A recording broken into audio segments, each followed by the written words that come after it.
All right, it's our favorite time of the week on the podcast. Mike LaTulip, I can tell you, your podcasts are the most popular podcasts of the week. So everyone is sitting there waiting for what you have to say about Illinois clinching a share of a Big Ten regular season championship for the first time since 2005. Mike, what were you doing in 2005? And like eighth grade, ninth grade? Where were you at? Oh, no, I was in fifth grade.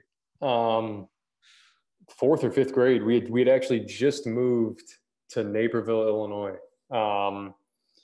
And I remember, and here's the thing, I was not an Illinois fan. I was born in Atlanta. We moved around a lot. And I think maybe that's the misconception, is like I was this kid from Illinois that always wanted to go to Illinois. And I remember watching that team with Dee and Darren and Luther and James and Roger, and just enjoying it as a non-Illini fan, just enjoying it, just the way that they played and the joy that they played with. And I think you just see a lot of similarities with that team and this team. But yeah, I think maybe 11. I would have been 11. I was 11 years old last time they won it. So it's been a considerable amount of time. Well, I caught up with Chester Frazier afterwards because I was just like, man, it was like regular occurrence to win a Big Ten championship when he committed here, signed here, and then it took 17 years for him to get that title. So it's crazy when you think about how much life has changed or the world has changed or whatever since Illinois has won a Big Ten championship. But this doesn't feel fleeting. This doesn't feel like, obviously, with what the last 3 years have been. But take me through your day, Mike, as a former Illinois player, watching Illinois get some breaks, right? Nebraska and Alonzo Verge beat Wisconsin. Iowa has a 15-point lead that it blows. Illinois had a lot to do with that, but it blows the lead and misses some key free throws down the stretch. Chris Murray, the shot looked pretty good, and it goes in and out. Like, what was that like for you to experience as a former Illini? I think for anyone that has worn the orange and blue, and I'm speaking specifically just for the players. I know obviously there's plenty of fans as well that have been lifelong fans. But as a player, as someone who was in those locker rooms, at Ubben for 4 years, there's some guys that are there for 5 years, like Trent and DeMonte, and how much you pour into it. And there are never any guarantees, ever. And the teams that can figure out that that's the case, we need to try to work with no guarantees. Look, when the confetti fell and that digital Big Ten champs banner was going across right behind the Orange Crush, it's hard to describe. It felt like a dream. It really did.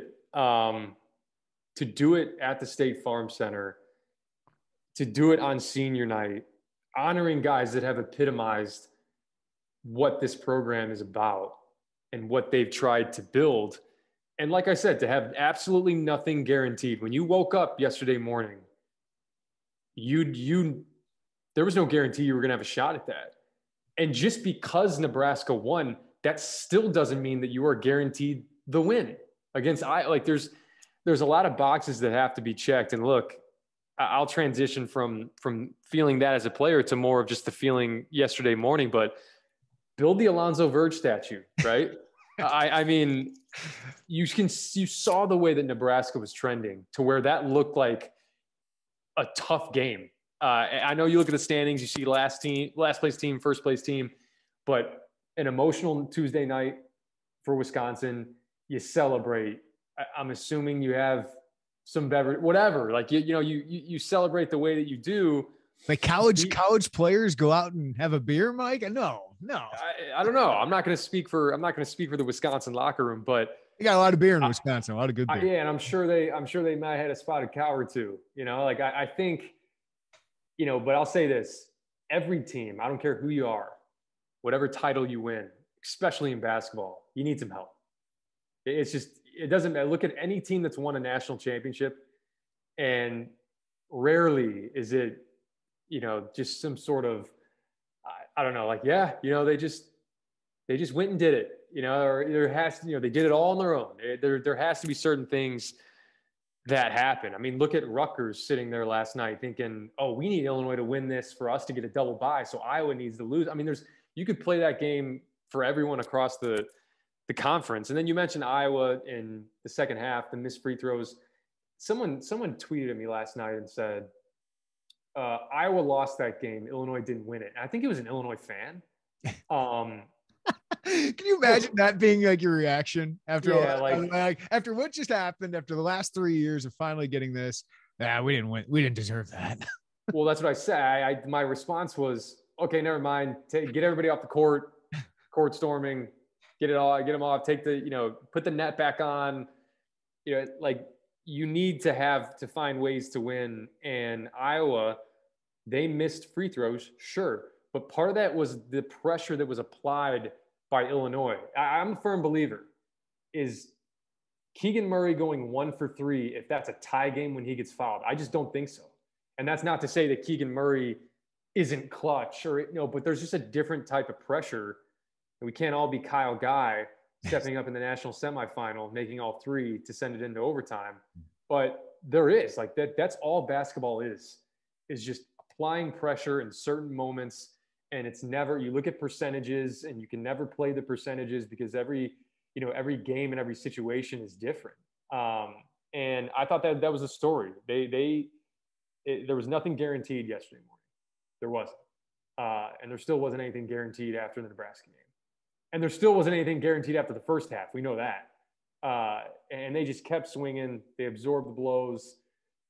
And it was a microcosm of what this team's done all season. Yeah, Mike, you tweeted out after the game, and I want to dive into the intricacies of the game, but you said it was all about culture. Like, this is the definition of culture, which sometimes feels like a buzzword that we just throw around. Every coach says it at their introductory press conference. But I said in our podcast with Joey and Derek, like, this is a tough ass team. Like, they have so much resolve, right? Like, whether it's in these games where they get down and find a way to come back, or just win a Big Ten championship, or everything they've gone through this season. Their coach, like, they are a reflection of their coach. And we know Brad Underwood is a self-proclaimed tough ass dude. But that has permeated over the last 3, 4, 5 years. You definitely take on the identity of your coach, of your staff. I mean, talk about the assistants as well. We know what Chester Frazier's about. We know what Tim Anderson, Jeff Alexander, and I'll even take it a step further. Getting to know different guys on that staff, and Tyler and Zach Hamer. I mean, these are all that's who they are. That's just who they are. That's their identity. And it's one thing for the coaching staff to embody that, and it's another thing to have guys on the floor that truly embody that as well. And I think the one thing you've noticed about this Illinois team, of course, there's teams that go on runs on them like any other team. And sometimes that happens in the middle of the game. Rarely ever do you see this team, when it's nut cutting time, wilt. And I think that's the big story here, is the comeback against Ohio State, although they fell short, holding on at Michigan State, holding on last night. I mean, there's a certain resolve, like you mentioned. There's a certain mentality that you need to have, to have that steadiness, right? When everything's going crazy around you, when you're on the road, when you're at home, I always say, on the road, the arena gets crazy, and you kind of are forced to take that craziness and just kind of focus in. And at home, it's almost harder, because when the arena gets the life taken out of it, now you need to find ways to kind of generate your own energy. And, now you don't want to let down 16,000 people. And they've done such a good job of managing that. And I think Trent and DeMonte, it's fitting. Those seniors, they have a lot to do with that. They're kind of that stabilizing force in that locker room. Kofi mentioned it after the game, right? Right after Nebraska won, hey, let's stay even keel, because here's the reality of yesterday's game against Iowa. And it's really hard to do. And I know I'm speaking as someone who was not in a locker room when we won, to win a Big Ten championship, but being around basketball, those type of games, you have to find a way to understand what's on the line, but also find the balance between that and how can we treat this as any other game? Not be consumed by it. And not let it consume you. I mean, that's the thing, because there are players and there are teams that in that moment, you can get crippled. Yeah. I think about the culmination. Almost had it last year. And now we build our way up. All this stuff happens. You know, all of it's in a row. Nebraska wins, you know, and to be able to go out there and have that mental fortitude, getting down 15. Now, if you went up 20 early in the game and just coasted to a 18-point victory, then maybe this is a different conversation. But they got down, and the way they closed out that first half, we'll get into the nuts and bolts of it. It says a lot about the staff. It says a lot about the players. I mean, it's you go on down the list. There's a lot of things to be proud of, you know, if you're an Illini fan, and especially for me as a former player, just to watch that and be like, damn, I went there.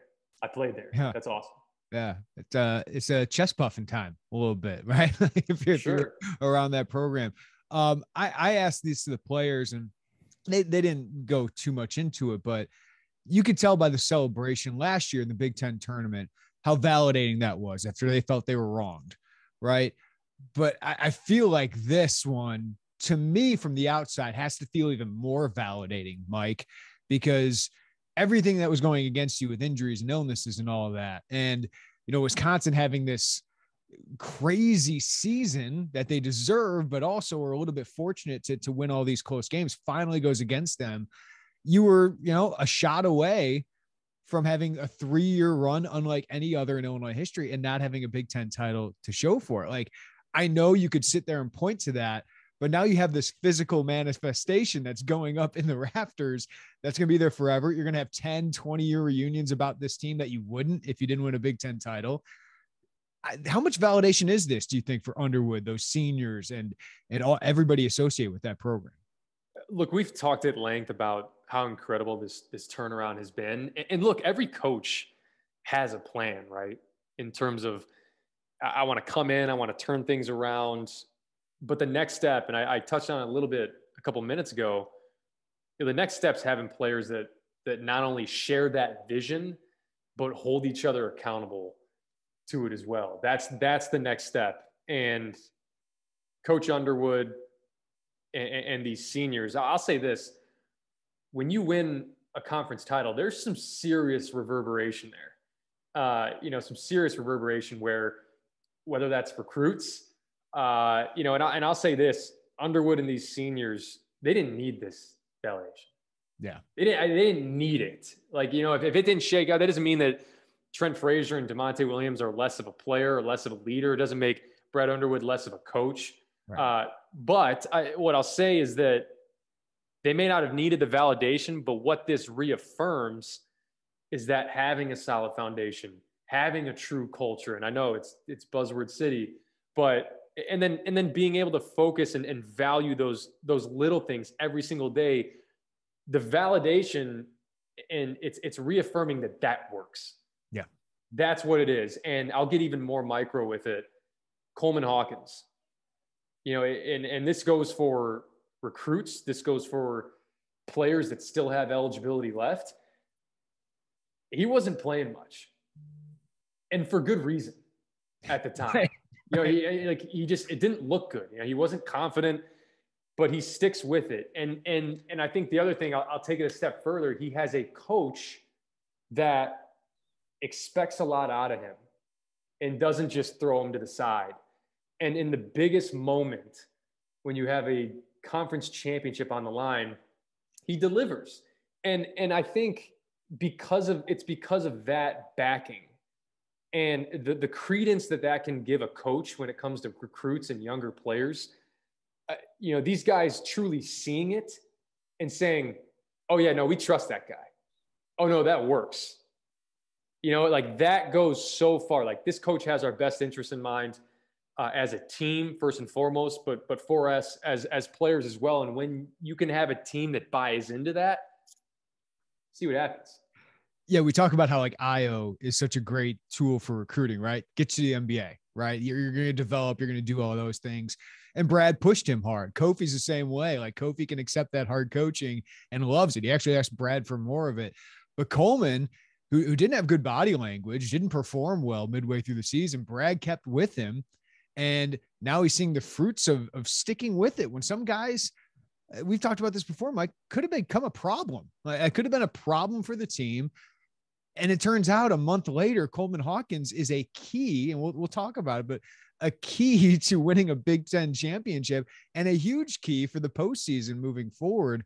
That's a heck of a sell to parents, right? To recruit to, some guys might have looked already towards the transfer portal if they're Coleman Hawkins in mid-January, mid-February, right? Like, I think that says a lot about, yes, what we're doing is working. And if I stick with it, eventually we'll see the rewards, even if I'm not seeing it right now. For sure. And I look at RJ Melendez, Podziemski, Goody.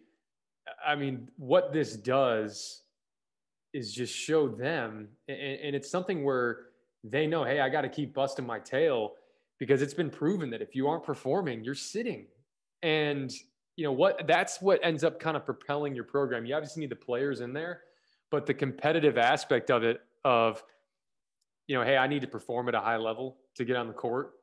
And if somebody behind me is performing at a higher level, they are going to play. And I have to be okay with that. And part of what makes guys okay with that, so to speak, if it does happen, is because they see that this can be the reward at times. If you do play your cards right and do it the right way. And I heard Coleman on radio last night, he wasn't sitting there just going like, oh yeah, no, I'm sitting, this is totally cool, I'll work my way back in. It bothered him. Yeah. Right? Like, it bothered him. And as it should. I think anybody that's a competitor, that should bother you. And I think being able to take that energy and all that bothers you and placing it into the positive things. And I think that's what he deserves credit for. Like, you can get pissed off, right? Like, it's good if you get pissed off, but you got to channel it the right way. And he seemed to channel it the right way eventually. So kudos to him. All right, let's talk about this actual game, Mike. Iowa goes 12 straight possessions with a field goal. They were pushing the tempo. They were attacking Illinois, and they get down. Illinois gets down 43-28. But then the rest of the game, Mike, Iowa makes 10 of 34 field goals, 10 of their last 34. What changed defensively for Illinois?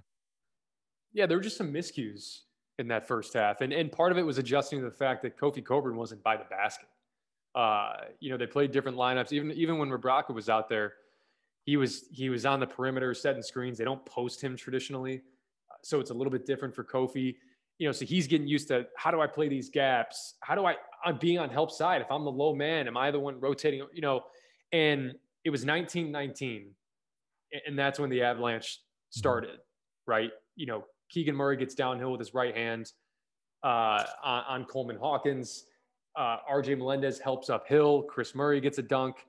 Keegan Murray roots Coleman Hawkins up. They throw it over the top for a dunk. Plummer gets labeled on a screen for Sanford pull-up. DeMonte goes under the screen on a Sanford 3. Curbelo goes under a screen on a Perkins 3. There were a lot of mistakes that were made. This wasn't just shots going in for Iowa. It was Illinois having some pretty self-inflicted wounds. But here's the other thing, too.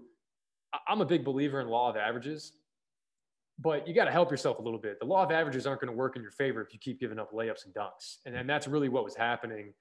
Trent got beat on a back screen that may or may not have been called out. And that's when he kind of jumped over Perkins, and could have been and one there with Kofi being close to the circle. But there were a lot of things that happened that were changed, and why the script was flipped.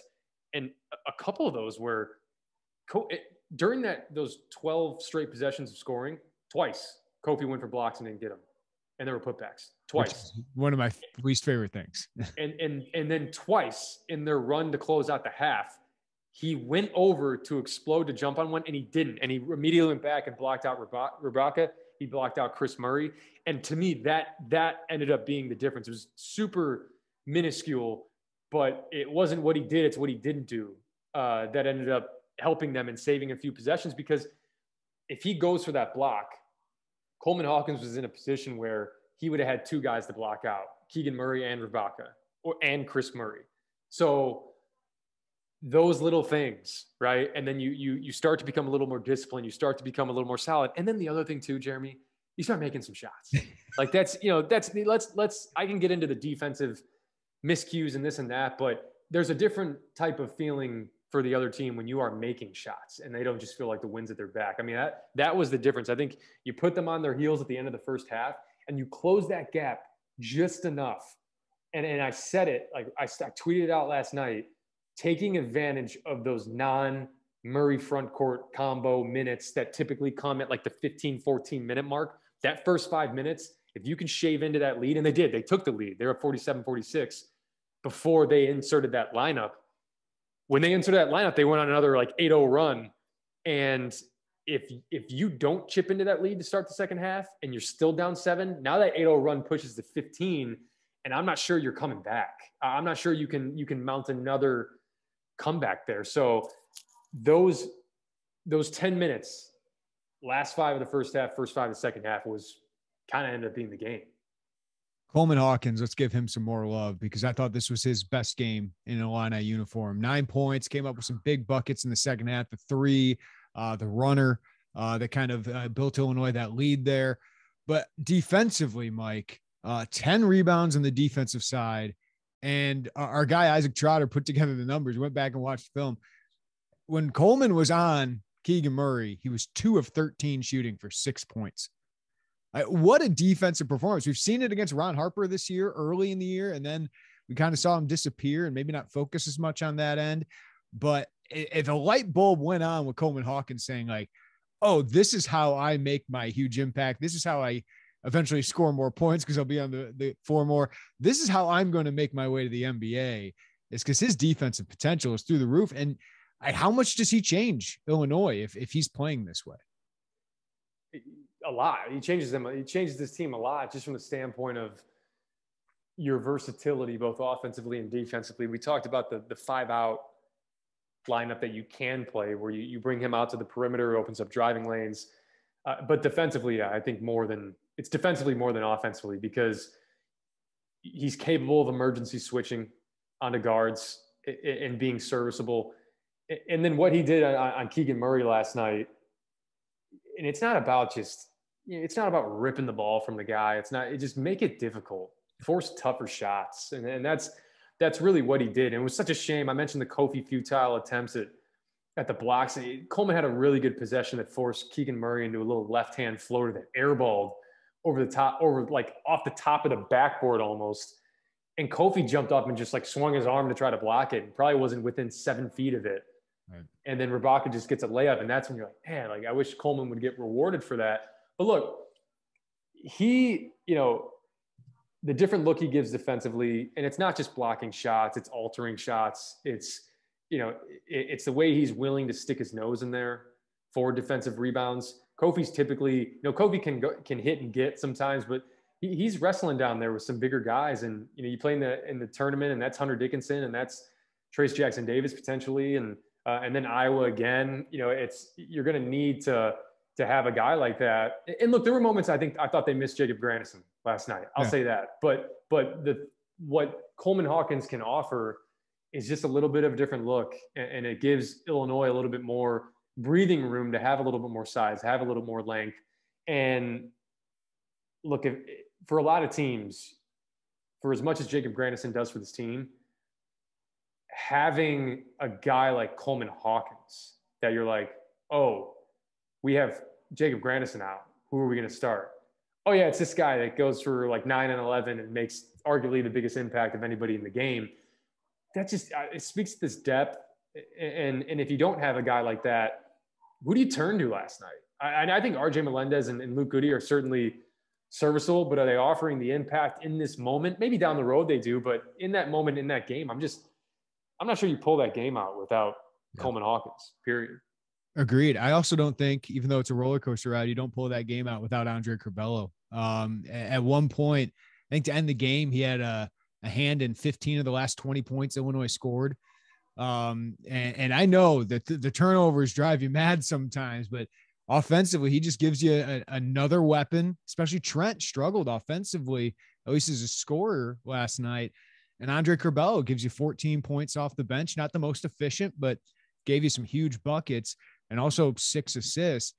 But defensively, Alfonso Plummer was getting cooked again.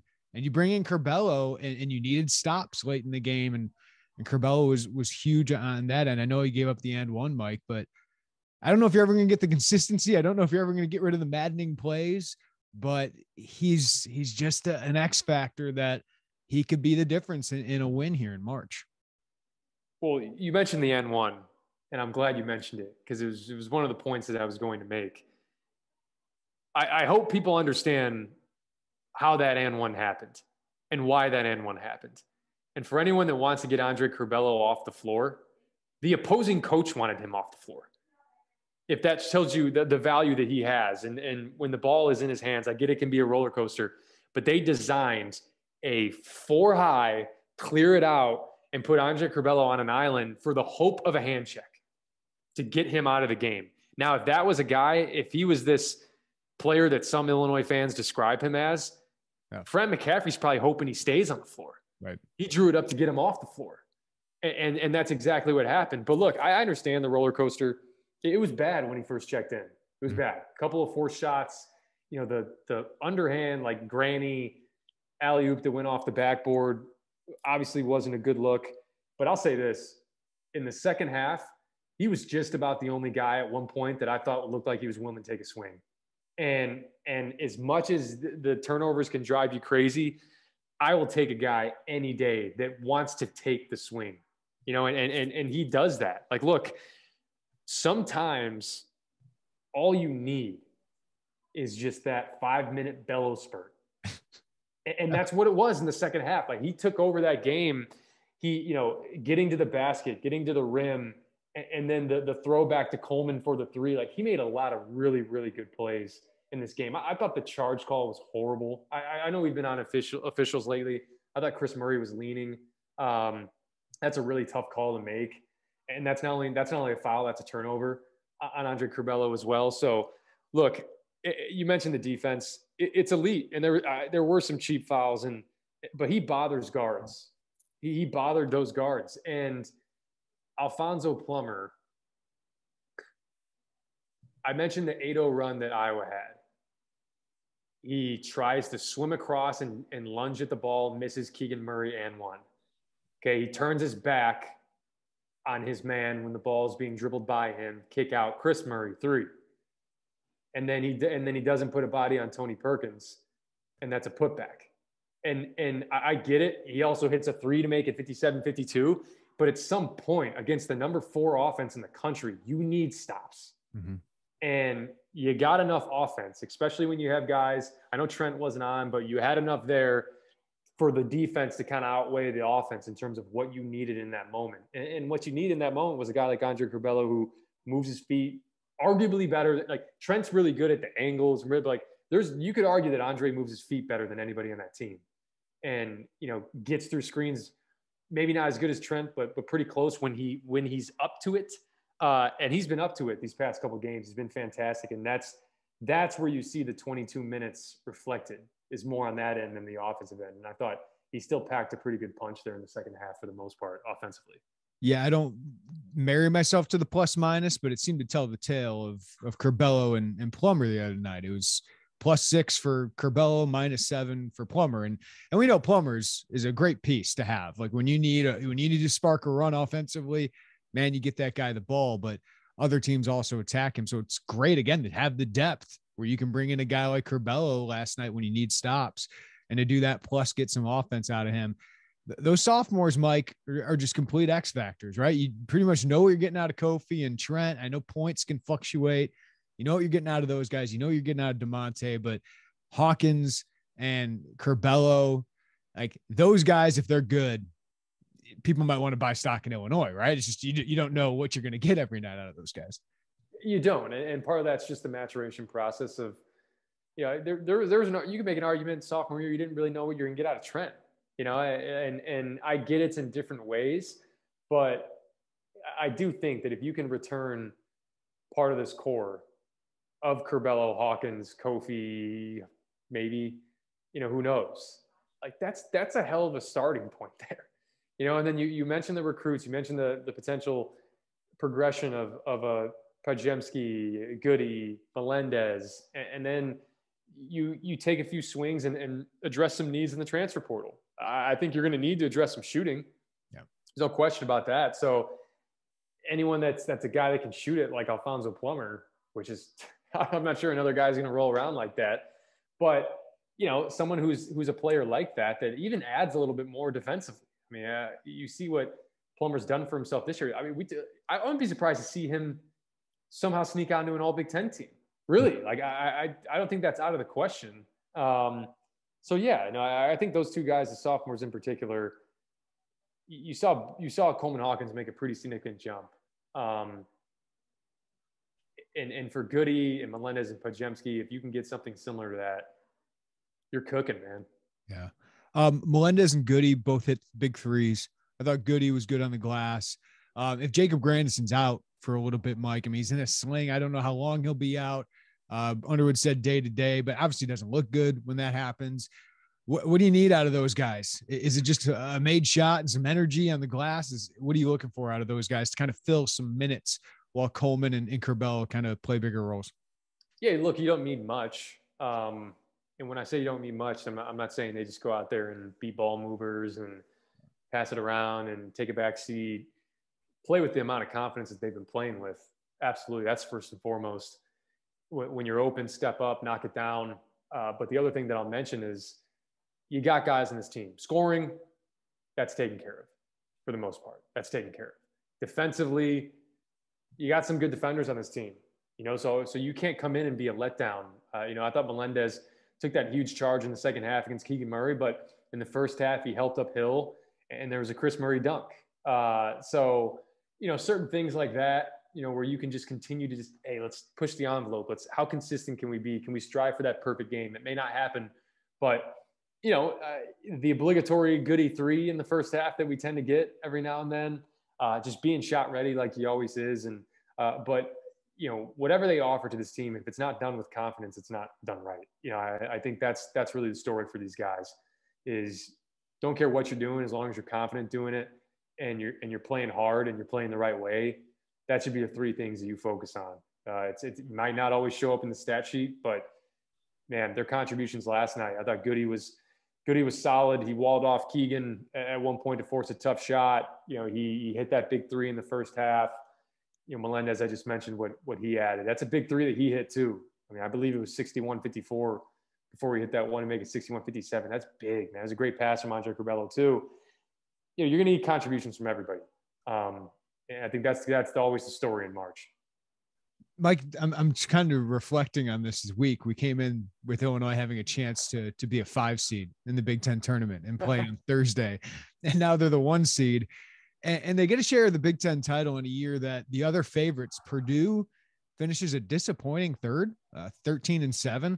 Michigan finishes tied for 7th, right? And then Rutgers and Iowa kind of come out of nowhere to tie for 4th in this league. And Wisconsin comes out of nowhere, not out of nowhere because it's Wisconsin, but surprises everybody to get a share of the title. What a crazy regular season this was for the Big Ten. And they currently have no top 10 teams. They have, or I guess Purdue's number 9, but I don't know if they deserve to be 9, but you have only 4 teams in the top 25, but it's crazy that it feels like 10 through 1, there's not much separation in this league right now. And I remember, Illinois 04, 05, obviously those are great teams, but the bottom half of that league was not close to the top 4 of that league. Now I know the bottom 3, 4 might not be, but it's crazy how similar, how close all these teams are. And it seems like every one of them has a star and a pretty good coach. That's the point you just made, that last point. I think why that gap between 1 through 10 doesn't feel so big is because of the star power. Yeah. It's something that I just don't think we've seen in the league. And part of that's going to be reflected by potentially 3 first-team All-Americans from the same conference. That just doesn't happen often. And college basketball is one of those games where, in one of those sports where, if you got a guy, you're in it. You're in it. As long as the rest of the team, like Wisconsin does, where they fill in their roles and they know who they are, you got a chance. You got a fighter's chance in basically every game. I think Michigan's starting to figure that out. Not that coming into the year they didn't know that Hunter Dickinson was their guy, but now knowing, and I get they just won in Columbus without him, but knowing, hey, Hunter's our guy.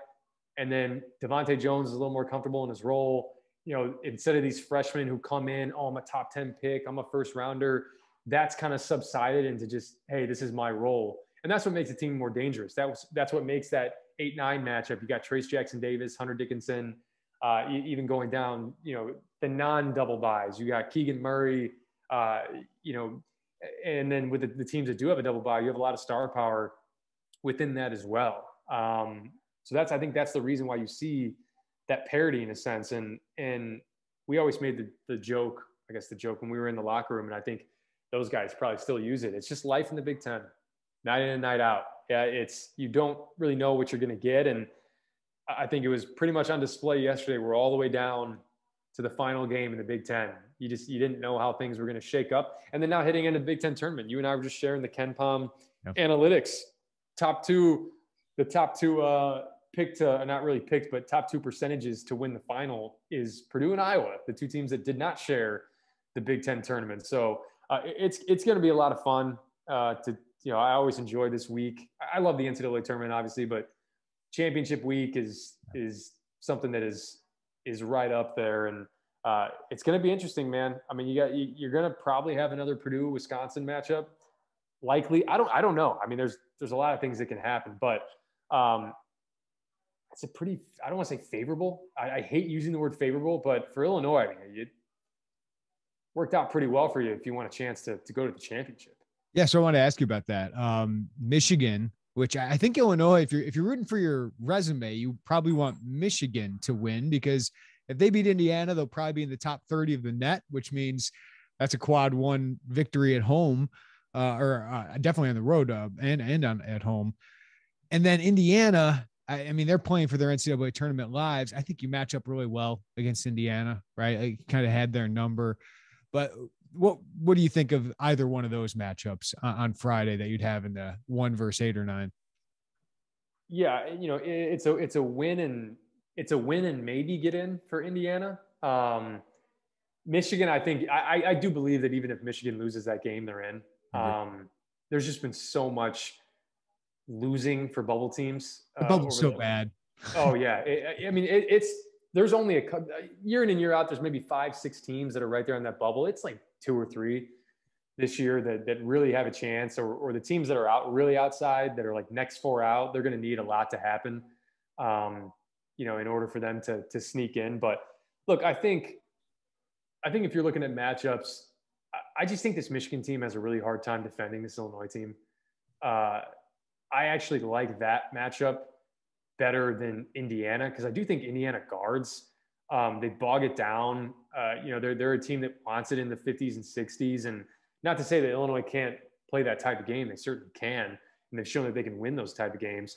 I don't think there's between Indiana and Michigan, I just don't think there's one that you can definitively pick and say, oh no, this is the team that we want to play. I think both present different challenges. Both have all league big men, and Hunter Dickinson's kind of proven to be just about as, valuable to his team as anybody in the country. And, and Trace Jackson Davis, I'm sure, is still looking for a chance to go and compete. And look, is Rutgers, I know Rutgers would probably be the one that gets the shot at Iowa, right? Yep.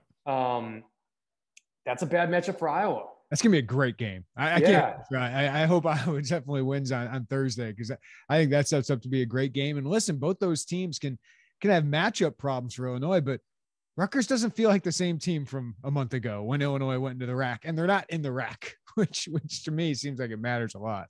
Big distinction. Not in Piscataway, but I did witness that Rutgers team, as stout as they are in the rack. I mean, you can't look away from 44 points that they gave up to Iowa. Like, that is something, and I think it speaks to their versatility defensively for how good Iowa is. They can play a little small against Iowa. And I think that's the reason why, out of everybody probably in the Big Ten, Rutgers is probably the worst matchup for Iowa. Just because of the bodies and the length that they can put on them. And man, I love Friday of the Big Ten tournament. Like the 8 games you get, or the 4 games you get there with usually the 8 best teams. That's as good as it gets. It's one of my favorite days to cover. So if you get 2 session tickets back to back, I would suggest Friday of the Big Ten tournament. It's always one of my most unproductive days of work. That's for sure. Basically tell my boss, hey, yeah, I'm working.